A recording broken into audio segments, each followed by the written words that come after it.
Look, this is a very funny video. On the channel, there's some guy, Ghana Bobel or something, doing primitive tricks with burdock oil. Burdock oil is a cosmetic product. I think a bottle costs about 300 rubles. And with just one bottle, you can stage a miracle of myrrh streaming, probably for around 200 icons. And now there are already hundreds of thousands of people like this in Russia. And this number is growing. People just like that Ghana Bobel guy in the video. And we can see how quickly and how completely orthodoxy has fused with Putinism, fascism, and war in general, as if they were made for each other. The Russian Orthodox Church and Russian fascism were made for each other, like a toilet and a backside. Well, there's really nothing surprising about this.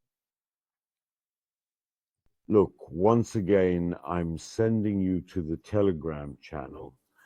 But honestly, if you've suddenly lost your mind and need an environment completely sterile of common sense and the treacherous West, then of course you need to join the Velikoritki religious procession. It's actually happening right now. This is the true concentrate of Russianness and folk spirit. And there you'll find 100% belief in things like 8 years of Donbass. Russians don't abandon their own. We can do it again. Our grandfathers fought. And the sanctity of the special military operation. The Velikoritki religious procession is tens of thousands of zealots merged into a very pungent march across Holy Russia along a 300-kilometer route. In other words, this procession pushes forward, continuously muttering prayers for victory over NATO, over Ukraine, and singing for the enlightenment of the mad Trump. And of course, every other person has Putin on their phone. And from time to time, they pass this phone around in a circle so that anyone who wants to can venerate the image.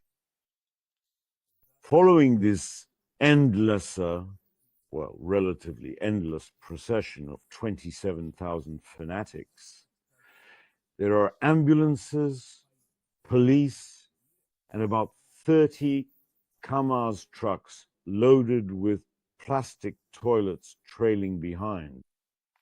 During the rest stops, I'm mentioning this to explain why I called this procession particularly fragrant. At the rest stops, the toilets are unloaded, and of course, the clergy are given the right to go first.